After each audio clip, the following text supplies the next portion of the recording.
பொதுவாக கபத்தால் ஏற்படுகின்ற நோய்கள் சளி சார்ந்த நோய்கள் அப்படிங்கிறத மட்டும்தான் நம்ம பார்க்கிறோம். ஆனால் தவறு. உடல் பருமன் முதல் கொண்டு தைராய்டு நோயுடைய செயல் மாற்றங்கள் முதல் கொண்டு ஏன் புற்றுநோயில் சில வகைகள் வரை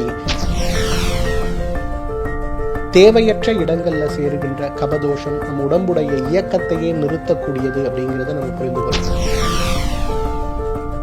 நம்முடைய இயக்கமே நின்று போகக்கூடிய அளவுக்கு நமக்கு ஏற்படுகின்ற பெரும்பாலான நுரையீரல் மண்டல நோய்கள்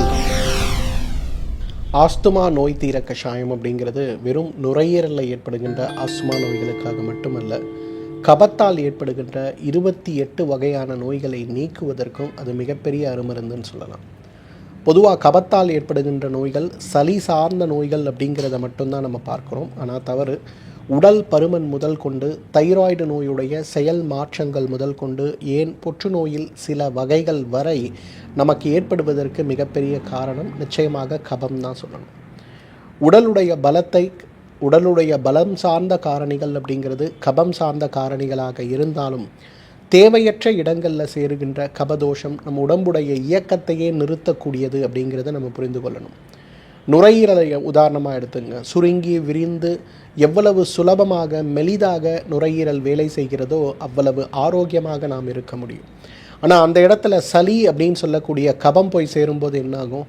நுரையீரல் சுருங்கி விரிவதில் சிரமம், நுரையீரல் பிராணவாயுவை எடுத்து நம் உடலை ஆரோக்கியப்படுத்துவதில் சிரமம், உள்ளிருக்கக்கூடிய கழிவாக இருக்கக்கூடிய கரியமில வாயு வெளியேற்றுவதில் சிரமம்னு நம்முடைய இயக்கமே நின்று போகக்கூடிய அளவுக்கு நமக்கு ஏற்படுகின்ற பெரும்பாலான நுரையீரல் மண்டல நோய்கள் கபம் சார்ந்த சீற்றத்தாலேயே ஏற்படுவதை பார்க்கிறோம். அப்போது நுரையீரல் நோய்க்காக மருந்து சாப்பிட வேண்டுமா, அல்லது அந்த நுரையீரல் நோயை உருவாக்கக்கூடிய கபத்துடைய சீற்றத்தை குறைப்பதற்கு மருந்து சாப்பிட வேண்டுமானா நிச்சயமாக கபத்துடைய சீற்றத்தை குறைப்பதற்கான முயற்சிகளைத்தான் நாம் செய்ய வேண்டும்.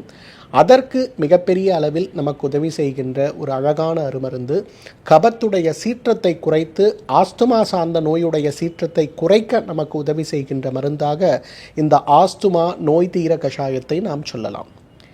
அதிமதுரம், ஏலக்காய், கிராம்பு, திரிகடுகு, பட்டை, ஜாதிக்காய், வால்மிளகு மற்றும் மாசிக்காய் 8 பொருட்கள் நம்முடைய சமையலில் வாசனை திரவியங்கள்னு நம்ம சொல்லக்கூடிய பொருட்கள். இன்றைக்கு ஒரு பிரியாணி செய்கிறாங்க, அது சைவமோ அசைவமோ எது செய்தாலும் இந்த 8 பொருட்கள் இல்லாத ஒரு பிரியாணியை நீங்கள் பார்க்க முடியுமானா முடியாது. அப்போ வீட்டு சமையலறையிலேயே இருக்கக்கூடிய வாசனை பொருட்களாக இருந்தாலும் கூட இன்றைக்கு உடலுடைய கபத்தை குறைத்து உடலுடைய ஆரோக்கியத்தை மேம்படுத்தக்கூடிய மிக அழகான ஒரு மருந்தாக இந்த நுரையீரல் நோய் தீர கஷாயத்தை நம்ம சொல்லலாம். பொதுவாக ஆஸ்துமா நோய் குணப்படுத்தக்கூடிய நோயா, முற்றிலுமாக குணப்படுத்தக்கூடிய நோயா, ஆஸ்துமா நோய் தீராத நோயின்னு சொல்கிறாங்களே அது உண்மையா? இந்த கேள்விகள் நம் மனதில் ஏற்படுவதை பார்க்கிறோம். இந்த கேள்விகளை மாற்றி உடலை ஆரோக்கியப்படுத்த வேண்டும் அப்படின்னு வரும்போது, ஆஸ்துமா நோய் தீர வேண்டும் அப்படிங்கிற முயற்சியை நீங்கள் எடுக்கும்போது எந்த வகையான மருத்துவ முறையை உபயோகப்படுத்தி கொண்டிருந்தாலும் கூட நாம் சமையலில் நிரந்தரமாக உபயோகப்படுத்தக்கூடிய இந்த வாசனை திரவியங்கள் அனைத்தும் சேர்ந்த ஒரு அழகான ஒரு மூலிகை தேநீரை, அல்லது வீட்டில் டீ போடுறோம், ஒரு காஃபி போடுறோம், இல்லை இரவில் பால் குடிக்கிறோம் அப்படின்னு வரும்போது அதிலேயே இந்த பொருட்கள் ஒவ்வொன்றையும் 2 கிராம் சேர்த்து அழகாக ஒரு மூலிகை தேநீராக செய்து தினசரி 1 மண்டலம் சாப்பிட்டு பாருங்களேன். உங்களுடைய நோய்களுடைய தீவிரம் குறைந்து போகிறதா, கபத்துடைய சீற்றம் குறைந்து நுரையீரல் செயல்பாடுகளில் ஒரு பெரிய மாற்றம் ஏற்படுகிறதா இல்லையான்னு பாருங்கள். மிகப்பெரிய அளவில் அவை ஏற்படுவதை நாம் பார்க்க முடியும். ஆஸ்துமா 7 வகையாக பிரிக்கப்படுறதை பார்க்குறோம், அல்லது 7 வகையான காரணங்களால் ஆஸ்துமா நோய் ஏற்படுறதை பார்க்குறோம். முதலாவது ஆஸ்துமா நோய் நம்ம எல்லாருக்குமே தெரிந்தது, பிறந்த குழந்தையிலிருந்தே ஆஸ்துமா நோயால் அவதிப்படுவது. 1 மாதம் 2 மாதத்திலிருந்தே இந்த பையனுக்கு ஆஸ்துமா நோய் சார், மாதம் நெபுலைசேஷன் பண்ணுறேன், இன்னேலன்னு சொல்லக்கூடிய பஃப்பை கொடுத்துருக்காங்க, அதை நான் பயன்படுத்துகிறேன். இதெல்லாம் இல்லைன்னா ஒரு நாள் நாங்கள் மிஸ் பண்ணாலும் அன்று இரவே மூச்சு விட முடியாமல் சிரமப்பட்டு நெபுலைசேஷன் பண்ண வேண்டிய தேவை ஏற்படுகிறது. நிறைய பேர் சொல்கிறத கேள்விப்படுறோம். ஸோ பிறந்ததிலிருந்தே சிரமப்படுத்துகின்ற ஆஸ்துமா நோய்ங்கிறது முதல் வகை. இரண்டாவது ஆஸ்பிரின் சம்பந்தப்பட்ட மருந்துகளால் ஏற்படுகின்ற ஆஸ்துமா. இன்றைக்கு அடல்ட்ஸுக்கு வரக்கூடிய ஆஸ்துமா, அதாவது 50 வயதுக்கு மேலே இருக்கக்கூடியவர்களுக்கு ஏற்படுகின்ற நுரையீரல் பாதிப்புகளுக்கான முதல் காரணம்னு பார்த்தா ஆஸ்பிரின் சம்பந்தப்பட்ட இரத்த உறைதலை குறைக்கக்கூடிய மருந்துகள் இதய நோய்க்காகவோ கொழுப்புகள் சார்ந்த பிரச்சனைகளுக்காகவோ அல்லது இதயத்தில் இரத்த குழாய்களில் சுருக்கங்கள் ஏற்பட்டு அடைப்புகள் ஏற்பட்டு ஸ்டண்ட் வைத்திருக்கிறார்கள் அப்படின்னு சொல்லக்கூடிய சிரமங்களுக்காகவோ இந்த ஆஸ்பிரின் மருந்தை நம்ம சாப்பிட்ட பிறகு ஏற்படுகின்ற ஆஸ்துமா நோய்ங்கிறது இரண்டாவதாக இருக்கிறது. ஏன் இதை இரண்டாவதாக நான் சொல்கிறேன்னா, இன்றைக்கு நான் பார்க்கக்கூடிய 50 வயதுக்கு மேலே, அதாவது பிறந்ததிலிருந்து எனக்கு நுரையீரல் பாதிப்பு கிடையாது, ஆனால் திடீர்னு இப்போ 50 வயசுக்கு மேலே ஏற்பட்டிருக்குன்னு சொல்லக்கூடியவர்களில் 170 விழுக்காடு அவங்க இன்றைக்கு இந்த ஆஸ்பிரின் சார்ந்த அல்லது இரத்த உறைதலை குறைப்பதற்கு அல்லது கொழுப்பு சத்துக்காக சாப்பிடுகின்ற மருந்துகளுடைய ஒரு பக்க விளைவாக இந்த நுரையீரல் பாதிப்பு ஏற்படுவதை இரண்டாவது நான் பார்க்குறேன். மூன்றாவது, இரவில் மட்டும் ஏற்படுகின்ற ஆஸ்துமா நோய். நிறைய இளைஞர்களும் இளம்பெண்களும் சொல்லுவாங்க, சார் டெய்லி நான் 4 கிலோமீட்டர் ஜாகிங் போகிறேன், காலை 9 இரவு 11 மணி வரலாம் எனக்கு எந்த ப்ரீத்திங் டிஃபிகல்ட்டியும் இல்லை சார், ஏசியில் இருக்கேன், எக்ஸசைஸ் பண்ணுறேன், தூசில் போகிறேன், 2 வீலர் ஓட்டுறேன், எல்லாமே பண்ணுறேன், ஆனால் நைட்டு சாப்பிட்டு படுத்த உடனே எனக்கு அப்படியே ஒரு வீஸ் சவுண்டு கேட்க ஆரம்பிக்குது, செஸ்ட்டு ஒரு கன்ஜஷன் ஆகுது, அப்போ ஏதாவது ஒரு மாத்திரையோ ஒரு நெபலைஸோ நான் பண்ணால் மட்டும்தான் என்னால் கொஞ்சம் ஃப்ரீயாக இருக்க முடியுதுன்னு சொல்லுவாங்க. பெட் டைம் ஆஸ்மான்னு பேர். இரவு மட்டும் ஏற்படக்கூடியது.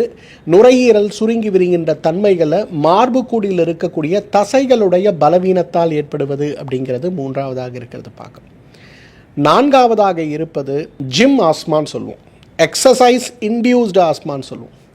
இப்போது ஒவ்வொரு மனுஷனுக்கும் அவங்களோட த்ரெஷ்ஹோல்டு, அதாவது அவர்களுடைய பலம் சார்ந்த அளவீடுன்னு ஒன்று இருக்கும். இப்போ எல்லாராலையும் 8 கிலோமீட்டர் ஜாகிங் போக முடியுமா? எல்லாராலையும் 50 கிலோ எடையை தூக்கி எக்ஸசைஸ் பண்ண முடியுமா? முடியாது. ஒரு வேலை செய்யணும்னா அதுக்கான முறையான பயிற்சியை நம்ம ஒரு 2 வருடம் 3 வருடம் செய்யணும் இல்லையா? ஆனால் நம்மில் நிறைய பேர் என்ன பண்ணுவோன்னா, நானும் ஜிம்முக்கு போகிறேன், ட்ரெட்மில்ல ஓடுறேன்னு சொல்லிட்டு நிறைய ஓடி ஓடி ஓடி நம்முடைய பலத்தை மீறி நாம் செய்யக்கூடிய பயிற்சிகள், வேலைகள், அதற்கு ஏற்ற ஊட்டச்சத்து இருக்கக்கூடிய உணவுகளை நாம் சாப்பிடாத போது நமக்கு ஏற்படுகின்ற ஆஸ்துமா நோய் அப்படிங்கிறத ஜிம் ஆஸ்மான்னு சொல்லுவோம். இது ரொம்ப பெருசாக இந்த 18 வயசு, இந்த ஹையர் செகண்டரி முடித்து காலேஜுக்கு போகிறதுக்கு முன்னாடியிலிருந்து நிறைய பேருக்கு ஏற்படுகின்ற பாதிப்பாக பார்க்குறேன். ஏன்னா அப்போ தான் அந்த பசங்க நான் ஜிம்முக்கு போகிறேன், நான் எக்ஸசைஸ் பண்ணுறேன், நான் பாடியை மேனேஜ் பண்ணுறேன்னு சொல்லி ஆரம்பிக்கிறத பார்க்குறோம். இது 4வது வகையாக இருக்கிறத பார்க்குறோம். 5வது வகை ப்ரெக்னன்சி இன்டியூஸ்டு ஆஸ்மான்னு சொல்லுவோம். இன்றைக்கு என்னதான் மருத்துவ உதவிகளும் மருத்துவம் சார்ந்த விழிப்புணர்வும் நம் சமூகத்தில் அதிகமாக இருந்தாலும் கூட, ஒரு குழந்தை வயிற்றில் இருக்கும்போது அந்த பேறு காலத்தில், கர்ப்ப காலத்தில் அந்த பெண் எடுத்துக்கொள்ள வேண்டிய ப்ரிகாஷன்ஸ், படித்தவர்களும் சரி படிக்காதவர்களும் சரி, ஒரு அணுகுமுறை புத்திசாலித்தனமான அணுகுமுறையாக இருப்பது கிடையாது. என்ன சாப்பிடணும், என்ன சாப்பிடக்கூடாது, உங்களுடைய ஆரோக்கியம், குழந்தையுடைய ஆரோக்கியம், சத்து மாத்திரைகளுடைய தேவை, நல்ல உறக்கம், நல்ல ஓய்வு, இது யாருமே பெருசாக எடுத்துக்கிறது இல்லை. நகரத்தில் இருக்கக்கூடிய மெத்த படித்த பெண்களுக்கு வேலைக்கு போக வேண்டும்ங்கிற நிர்பந்தம், கிராமத்தில் இருக்கக்கூடிய படிப்பு குறைவாக இருக்கக்கூடிய, விழிப்புணர்வு குறைவாக இருக்கக்கூடிய பெண்களுக்கு அவர்களுடைய ஓன் வேலைகள், கமிட்மெண்ட்ஸ். இப்போ என்ன ஆகுது, பலவீனமாகி கொண்டே வருது. இன்னும் நிறைய பேரை நம்ம பார்க்குறோன்னா, ஒரு குழந்தைக்கும் மற்றொரு குழந்தைக்கும் இடையே குறைந்தது 2 வருடமாவது இடைவெளி தேவை அப்படிங்கிற ஒரு நிலை போய் 35 வயதில் தான் முதல் குழந்தை வர்றதுனால இன்னும் லேட் பண்ண வேண்டாம், அடுத்த குழந்தைக்கு பிளான் பண்ணும்போது அந்த இடத்தில் ஏற்படுகின்ற மற்றும் ஒரு சிரமமாக இருப்பது இந்த உடலுடைய பலவீனம் சார்ந்து ஏற்படுகின்ற மற்றும் ஒரு ஆஸ்மா நோய், ப்ரெக்னன்சி இன்டியூஸ்டு ஆஸ்மான்னு சொல்லுவோம். இன்றைக்கு இஸ்லாமிய சமூகத்திலிருந்து நிறைய பெண்கள் இந்த நுரையீரல் நோய்க்காக என்னை பார்க்க வரும்போது அதில் 145 பெண்களாவது இந்த குழந்தை பிறக்கிறதுக்கு முன்னாடி எனக்கு எந்த நுரையீரல் நோயுமே கிடையாது சார், நான் ரொம்ப ஆக்டிவ், ஆனால் அதன் பிறகு பார்த்தீங்கன்னா 2 குழந்தை 3 குழந்தை ஆன பிறகு எனக்கு இந்த நுரையீரல் நோய் என்னை வாட்டி எடுக்கிறது அப்படின்னு சொல்லுவாங்க. 6வது வகை அப்படிங்கிறது ஒரு பெருந்தொற்றுக்கு பிறகு ஏற்படுகின்ற ஆஸ்மா நோய். ஒரு டைஃபாய்டு, டெங்கு அல்லது மலேரியா காய்ச்சல் அல்லது சிக்கன்குனியா காய்ச்சல் அல்லது இப்போ கோவிட் காய்ச்சல், இதெல்லாம் வந்து போன பிறகு நுரையீரலில் ஏற்படுகின்ற பலவீனம் உருவாக்கக்கூடியது அப்படிங்கிறது மற்றும் ஒரு ஆஸ்துமா நோயாக இருக்கிறத பார்க்கணும். 7வது உடலில் இருக்கக்கூடிய விஷத்தன்மை மற்றும் உடலில் இருக்கக்கூடிய கழிவுகள் உடலை விட்டு வெளியேறாததனால் ஏற்படுகின்ற ஆஸ்துமா நோய். இன்றைக்கி 190% பேர் இந்த வகையான ஆஸ்மா நோயினால் தான் பாதிக்கப்பட்டிருக்கிறது பார்க்கணும். ஏன்னா இன்றைக்கி நம்ம யாரும் வயத்தை சுத்தம் பண்ணுறது இல்லை, நுரையீரல் சுத்தம் பண்ணுறது கிடையாது. இன்றைக்கு கண்ட பொருளையும் சாப்பிட்ற பழக்கம் அதிகமாக இருக்குது. சமூகத்தில் இன்றைக்கு குடிப்பழக்கம் புகைப்பழக்கம் இல்லாத இளைஞர்களே இல்லைன்னு சொல்கிறோம். நிறைய இளம்பெண்கள் இந்த பழக்கத்திற்கு அடிமையாகி கொண்டு வரதை நம்ம சமூக வலைதளங்களில் பார்க்க முடிகிறது. ஸோ இதெல்லாம் சேர்ந்து என்ன ஆகுது, நுரையீரலை செயல்பட விடாமல் தடுக்கிறத நம்ம பார்க்குறோம். இது இல்லாமல் மற்றும் ஒரு வகை பொதுவாக ஒரு அறிகுறியாக நாம் பார்ப்பது, சிறுநீரக செயல்பாடுகள் குறையும் போது, இதய செயல்பாடுகள் மாறும்போது, ஈரல் செயல்பாடுகள் மாறும்போது, மூளை சார்ந்த தொற்றுக்கள் ஏற்படும் போது, அதிக உடல் உழைப்பு இல்லாமல் படுத்த படுக்கையாக நீண்ட காலம் இருக்கும்போது நுரையீரலில் நீர் சேர்ந்து ஏற்படுகின்ற மற்றும் ஒரு பிரச்சனையை பார்க்குறோம். இது எல்லாத்துக்கும் மேலே கேஸ் ஆஸ்மான்னு ஒன்று சொல்லுவோம். இது பொதுவாக நம்ம எல்லாருமே சந்திக்கக்கூடிய ஒரு விஷயம். இப்போ 3 இட்லி சாப்பிட்ற இடத்துல ஒரு 5 இட்லி சாப்பிட்டோன்னா என்னாகும், வயிறு பெருசாகிடும். வயிறு பெருசாகும்போது என்னாகும், இது இந்த உதரவிதானம்னு சொல்லக்கூடிய டயஃப்ரத்தை மேல் நோக்கி தள்ளுறதை பார்க்க முடியும். மேல் நோக்கி இது தள்ளும்போது நுரையீரல் சுருங்கி விரிகின்ற தன்மை குறைவதை நம்ம பார்க்க முடியும். இதுக்கு பேர் கேஸ் ஆஸ்மான்னு பேர். ஸோ இத்தனை வகையான ஆஸ்துமா நோய்கள் இருக்கிறது. ஸோ நம்ம நினைக்கிற மாதிரி ஆஸ்துமாங்கிறது வெறும் நுரையீரல் சார்ந்தது மட்டுமல்ல, நான் சொன்ன காரணிகள் அனைத்துமே ஆஸ்துமா நோயை உருவாக்குறத நம்ம பார்க்குறோம். ஆயுர்வேத மருத்துவம் இந்த நோயை இப்படி தான் புரிஞ்சுக்குது. இதில் இந்த பிறந்ததிலிருந்தே ஏற்படுகின்ற ஆஸ்துமா நோய் அப்படிங்கிறது முற்றிலுமாக குணப்படுத்தக்கூடியது கிடையாது, ஆனால் கட்டுப்படுத்தக்கூடியது. இந்த ஒன்றை தவிர மீதி 7 வகையும், நான் சொல்கிறது கேஸ் ஆஸ்துமா உட்பட மீதி 7 வகையும் முற்றிலுமாக குணப்படுத்தக்கூடிய ஆஸ்துமா நோய்கள் தான். இதற்கு தேவையானது முறையான முயற்சி, நுரையீரலை பலப்படுத்தக்கூடிய முயற்சி, உணவில் ஒரு மிகப்பெரிய மாற்றத்தை கொண்டு வந்து நுரையீரல் தசைகளையும் மார்புக்கூடு தசைகளையும் பலப்படுத்தக்கூடிய முயற்சி, ஆரோக்கியம் சார்ந்த விஷயங்களில் நாம் எடுத்துக்கொள்ள வேண்டிய முக்கியமான ஒரு கவனத்தை எடுத்துக்கொள்வது, மூச்சு பயிற்சிகள் செய்வது, 3 மாதத்திற்கு ஒரு முறை உடல் கழிவுகளை வெளியேற்றுவது, இதெல்லாம் நம்ம செய்ய ஆரம்பித்தோம்னா, நான் 40 வருஷமாக ஆஸ்மாக்கால் அவதிப்படுறேன், எனக்கு 25 வருஷமாக நோயோட தீவிரம் இருக்குது, எனக்கு குளிர்காலங்களில் மட்டும் சிரமம் இருக்கிறது, எனக்கு வருடத்துடைய 365 நாட்களும் சிரமமாக இருக்கிறதுன்னு சொல்லக்கூடிய அனைத்து பிரச்சனைகளுமே படிப்படியாக மாற்றமடைந்து விடுவதை பார்க்க முடியும். அந்த அளவுக்கு நமக்கு நல்ல மாற்றத்தை உருவாக்கக்கூடிய அழகான அருமருந்து எது அப்படின்னு கேட்டிங்கன்னா, நிச்சயமாக இந்த ஆஸ்துமா நோய் தீர கஷாயம் சொல்லலாம். நம்ம வீட்டு சமையலறையிலேயே இருக்கக்கூடிய பொருட்கள் தானே, யோசிச்சு பாருங்களேன். அதிமதுரம், ஏலக்காய், கிராம்பு, திரிகடுகு, பட்டை, ஜாதிக்காய், வால்மிளகு மற்றும் மாசிக்காய், 8 பொருட்கள். ஒவ்வொன்றையும் 2 கிராம் அளவுக்கு எடுத்து 300 மில்லி தண்ணீரில் இட்டு கொதிக்க வைத்து 100 மில்லியாக குறைத்து வடிகட்டி காலை ஒரு வேளை உணவுக்கு முன்பு, மாலை ஒரு வேளை உணவுக்கு முன்பு நாம் எடுத்துக்கொள்ளும் போது நம்முடைய ஆரோக்கியம் சார்ந்த சிரமங்கள், நுரையீரல் பாதிப்பு சார்ந்த சிரமங்கள், குறிப்பாக இந்த நுரையீரல் பாதிப்பு ஏற்படுவதற்கு காரணமாக இருக்கக்கூடிய கபத்துடைய சீற்றம் சார்ந்த காரணிகள் நம்ம உடம்பிலிருந்து மறைந்து போவதை நம்ம பார்க்க முடியும். சோரியாசிஸ் நோயில் ஒரு குறிப்பிட்ட வகையான சோரியாசிஸ் நோய், அதாவது உள்ளங்கை உள்ளங்கால்களில் மட்டும் ஏற்படுகின்ற சோரியாசிஸ் நோய். அந்த நோய் அதிகமாகும் போது நகங்களையும் பாதிக்கிறத பார்க்கலாம். உடம்பில் உச்சிலிருந்து பாதம் வரை வேறு எங்கேயுமே இருக்காது, வெறும் உள்ளங்கையில் இருக்கும், உள்ளங்கால்களில் இருக்கும். மழைக்காலங்கள் குளிர்காலங்கள் ஏற்படும் போது கடுமையான அரிப்பாக இருக்கிறத பார்க்க முடியும். தோள்களை கத்தியை கொண்டு கிழித்தது போல, காய்கறி வெட்டும் போது கிழிப்பது போல அப்படியே விரிஞ்சு போயிருக்கிறத பார்க்க முடியும். ஆனால் இதே கோடைக்காலம் வரும்போது எங்கே போச்சுனே தெரியாத அளவுக்கு மறைந்து போகிறத பார்க்க முடியும். கபமும் பித்தமும் சேர்த்து ஏற்படுகின்ற ரொம்ப மோசமான ஒரு வகையான நோயாக இதை பார்க்க முடியும். இது சார்ந்த சிரமங்களை மாற்றுவதற்கு, இது சார்ந்த சிரமங்களை முற்றிலும் குணமாக்குவதற்கு, இந்த கபத்தால் ஏற்படுகின்ற பித்தம் மிகுதியால் ஏற்படுகின்ற சோரியாசிஸ் நோயை மாற்றுவதற்கும் இந்த ஒரு கஷாயம் மிகப்பெரிய கஷாயம் சொல்லலாம். காரணம் என்னென்னா, கபத்தை குறைக்கக்கூடிய, கபத்தால் ஏற்படுகின்ற, சிலர் 23ன்னு சொல்லுவாங்க, ஆயுர்வேத மருத்துவம் 28ன்னு சொல்லுது. 28 வகையான கபசீற்றத்தால் ஏற்படுகின்ற நோய்கள், கப மிகுதியால் ஏற்படுகின்ற நோய்களை குறைப்பதற்கு இந்த ஒரு கஷாயம் மிகப்பெரிய அருமருந்துன்னு சொல்லலாம். ஏன்னா இன்றைக்கு இந்த கபம் சார்ந்த சோரியாசிஸ் நோய் ஏற்படும் போது பொதுவாக சோரியாசிஸ் நோயில் உலர்ந்த திசுக்கள் அதிகமாக வடிவதை நம்ம பார்க்க முடியும். ஆனால் இந்த கபம் சார்ந்த சோரியாசிஸ் நோய் ஏற்படும் போது அரிப்புக்கு பிறகு அந்த இடங்களில் சீழும் இரத்தமும் சில நேரங்களில் நீரும் வடிவதை கூட பார்க்க முடியும்.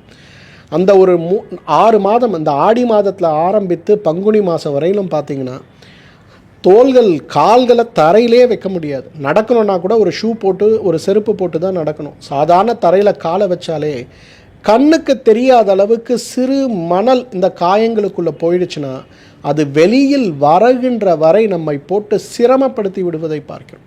இந்த 6 மாத காலத்திற்கு வெளிப்புறமாக நீங்கள் என்ன ஆயின்மெண்ட் போட்டாலும், என்ன க்ரீம் போட்டாலும், என்ன வகையான மருந்துகளை மேற்கொண்டாலும், விரிந்து வெடித்து இருக்கக்கூடிய திசுக்களை வெட்டி எடுத்தாலுமே கூட அதோடைய தீவிரம் கடுமையாகி கொண்டு போய் நம்மை சிரமப்படுத்துறதை பார்க்குறோம். இது சார்ந்த சிரமங்களை மாற்ற வேண்டும், குணப்படுத்த வேண்டும் வரும்போது இந்த ஆஸ்துமா நோய் தீர கஷாயம் மிகச்சிறந்த மருந்தாக இருக்கிறது. காரணம், இது வெறும் ஆஸ்துமா நோய்க்கு மட்டுமல்ல, கபம் சார்ந்த எல்லா பிரச்சனைகளுக்குமே நல்ல தீர்வளிக்கக்கூடிய மருந்து. காலை எழுந்து கொள்ளும் போதே என்னுடைய தலை பாரமாக இருக்கிறது, இப்படி தலையை நான் ஆட்டினா தலைக்குள்ள ஒரு தண்ணீர் பாத்திரத்தை ஆட்டுவது போல எனக்கு காதில் கலகலவென்று சத்தம் கேட்கிறது, தெரியாமல் பகலில் ஒரு 10 நிமிஷம் தூங்கிட்டேன்னா தலைபாரம் ஆயிடுது, இந்த தலைபாரம் குறைப்பதற்குள்ள எனக்கு உலகமே சுற்றுவது போல தலை சுற்றலும் உமட்டலும் வாந்தியும் கூட ஏற்படுகிறது. நிறைய பேர் சொல்லுகின்ற ஒரு கருத்து. நிறைய பெண்கள் குறிப்பாக செவ்வாய் வெள்ளி தலை குளித்தாலே போச்சு சார், மாதவிலக்கு காலங்களில் தலை குளிச்சோன்னா போச்சு, ஒரு மாதத்தில் குறைஞ்சது 10 நாள் இந்த தலைபாரத்தோடவே நான் அவதிப்படுறேன். சில பெண்கள் இன்னும் சொல்லுவாங்க, இளம் பெண்கள் நிறைய பேர், சார் இதற்கு பயந்தே தலைமுடி மேல் எனக்கு ஒரு பிரியம் இருந்தாலும் கூட பாய் கட் பண்ணுற மாதிரி நான் கம்ப்ளீட்டாகவே ஹேர் கட் பண்ணிட்டேன் சார், தலையில் நீர் பட்டாலே எனக்கு நீர் கோத்து சிரமமாகிறதுன்னு சொல்கிறவங்க இருக்காங்க பாருங்கள். இவர்களுக்கும் தீர்வளிக்கக்கூடிய மிக அழகான அருமருந்துகளில் ஒன்றாக இந்த ஒரு கஷாயத்தை நம்ம சொல்ல முடியும். அதிமதுரம், ஏலக்காய், கிராம்பு, திரிகடுகு, பட்டை, ஜாதிக்காய், வால்மிளகு, மாசிக்காய் ஒவ்வொன்றும் 2 கிராம் 300 மில்லி தண்ணீர் கொதிக்க வைத்து 100 மில்லியாக குறைத்து வடிகட்டி காலை ஒரு வேளை உணவுக்கு முன்பு, மாலை ஒரு வேளை உணவுக்கு முன்புன்னு எடுத்துக்கொள்ளும் போது இந்த தலை பாரம் சார்ந்த சிரமங்களும் படிப்படியாக குறையிறத நம்ம பார்க்க முடியும்.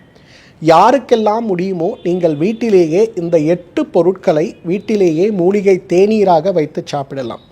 யாருக்கெல்லாம் இதை வீட்டில் ஒரு தேநீராக வைத்து சாப்பிடுவது சிரமம்னு நினைக்கிறீங்களோ, நாள்பட்ட தீர்க்க முடியாத மருந்துகளை கொண்டு தினமும் இந்த நுரையீரல் சிரமத்தை குறைத்து கொண்டிருக்கிறோம்னு அவதிப்பட்டு கொண்டிருப்பவர்கள் மருத்துவமனையை தொடர்பு கொண்டு டாக்டர் ஜெயரூபா அல்லது டாக்டர் ஐஸ்வர்யா அவர்களிடம் பேசுனீங்கன்னா அவங்க உங்களுக்கான ரெஸ்போகல்ப் அப்படின்னு சொல்லக்கூடிய ஒரு சிறப்பை கொடுப்பாங்க. இந்த ரெஸ்போகல்ப் சிரப் மிகப்பெரிய அளவில் நுரையீரலுடைய பலத்தை அதிகரித்து, இந்த கஷாயம் சாப்பிட்டால் எப்படி உடலில் இருக்கக்கூடிய கபம் சார்ந்த காரணிகள் உடலை விட்டு சீற்றம் குறைந்து அமைதி அடைகிறதோ அதே போல ஒரு அமைதி அடைந்து நுரையீரல் மூச்சு விட முடியவில்லை, நுரையீரல் சுருங்கி விரிய முடியவில்லை, சுவாசிக்கும் போது அது ஏற்படுத்துகின்ற சத்தம் எனக்கு மட்டுமல்ல சுற்றி இருப்பவர்களுக்கும் கேட்கிறது, இரவு படுத்தாலே நுரையீரல் மேல் ஒரு பெரிய பாறாங்கல்லை வைத்தது போல ஒரு பாரமாக இருக்கிறதுன்னு சொல்லக்கூடியவர்களுக்கு நல்ல பலன் அளிக்கக்கூடிய மருந்தாக இந்த ரெஸ்போகல்ப் சிறப்பு இருக்கிறத பார்க்க முடியும். இதை 15 மில்லி காலை, 15 மில்லி இரவு உணவுக்கு பின்பு சாப்பிடும்போது கபத்துடைய சீற்றத்தால் ஏற்படுகின்ற நோய்கள் அனைத்துமே படிப்படியாக குறைந்து நம்மாலும் ஆயுள் முழுவதும் ஆரோக்கியமாக வாழ்ந்திட முடியும். ஸ்ரீ வர்மா ஆயுர்வேதா சிறப்பு சிகிச்சைகள்: அல்சர், செரிமான கோளாறுகள், இரத்த சோகை, உயர் இரத்த அழுத்தம், அதீத கொழுப்பு, வெரிகோஸ் வெயின், உடற்பருமன், உடல் பலவீனம், தோல் நோய்கள், மூட்டு தேய்மானம், தண்டுவட பிரச்சனைகள், முடக்குவாதம், கீழ்வாதம், பக்கவாதம், நோய் எதிர்ப்பு சக்தியை அதிகரிக்க, புற்றுநோய், மூலம், பௌத்திரம், மாதவிடாய் கோளாறுகள், குழந்தையின்மை, பாலின கோளாறுகள், சிறுநீரக கல், சிறுநீரக செயலிழப்பு, நீரிழிவு நோய், கொழுப்பு கல்லீரல், இதய நோய்கள், தைராய்டு, ஆஸ்துமா, ஒற்றை தலைவலி, சைனஸ், ஞாபக மறதி, மன அழுத்தம், முடி உதிர்தல் மற்றும் வாத பித்த கப நோய்களிலிருந்து விடுபட்டு ஆயுள் முழுவதும் ஆரோக்கியம் பெற்றிட ஆச்சாரியா டாக்டர் ஸ்ரீ வர்மா அவர்களிடமும் வெல்னஸ் குருஜி அவர்களிடமும் நேரடியாக பயிற்சியும் ஆசியும் பெற்ற doctor Hemala Tiruvallur, doctor Soumya Ambattur, doctor Revathi Kodambakkam, doctor Jayarupa Manapakkam, doctor Mangaiyarkarasi Velachery, doctor Jayakanthan Pondicherry, doctor Subhashini Tiruvannamalai, doctor Saraswathi Salem, doctor Sharmila Trichy, doctor Maria Christina Thanjavur, doctor Malathi Coimbatore, doctor Lalitha Madurai, doctor Jebashin Nagercoil, Hosur doctor Sandhya, doctor Amrutha Bangalore, doctor Navneet Hyderabad, doctor Siddharth Mumbai. பட்டப்படிப்பு மற்றும் பட்ட மேற்படிப்பு முடித்த மருத்துவர்களை தமிழகம் முழுவதும் ஒவ்வொரு வாரமும் வெள்ளி, சனி, ஞாயிறு ஆகிய தினங்களில் சிறப்பு மருத்துவ முகாமில் சந்தித்து சிகிச்சை பெறலாம். ஆறறிவை மிஞ்சிய பேரறிவு. யாகமின்றி யோகம் தரும் யோகக்கலை. ஒழுங்கற்ற உணவிற்கு ஆரோக்கியமே விலை. அதற்கு உணவையே மருந்தாக்குவது ஒரு கலை. இயற்கை அன்னை நம் மீது கொண்ட நேசம் இனி நம் இல்லங்களில் வீசப்போகிறது மூலிகையின் வாசம். நமது ஆன்மாவை நாமே தரிசிப்பது பெரும் பேறு. அதற்கு ஆன்மீகம் என்பது பேரு. தேவை தியானம் பற்றிய ஞானம். ஒவ்வொன்றும் பல்லாயிரம் ஆண்டுகள் பழமையானது, இன்றும் கூட புதுமையானது. காலம் காலமாக மறைக்கப்பட்ட பொக்கிஷங்களை அள்ளி அள்ளி நமக்கென வழங்க வருகிறார் ஒரு விடிவெள்ளி. ஆச்சாரியா டாக்டர் ஸ்ரீவர்மா. வாழ்க்கையில் நாம் கரை சேர, நம் கனவுகள் அனைத்தும் ஈடேற, தீரா நோய்கள் என்னும் தீயை அணைக்க வருகிறார் நம் உடலையும் மனதையும் ஒருங்கிணைக்க. இவர் அறிவையும் ஞானத்தையும் தேடி தேடி சேர்க்கவில்லை தனக்காக, அத்தனையும் வாரி வழங்க வருகிறார் நமக்காக. இது ஆரோக்கிய வாழ்வின் அடிநாதம், ஆயுள் தரும் ஆயுர்வேதம். டாக்டர் வர்மாஸ் ஆரோக்கியமும் ஆன்மீகமும்.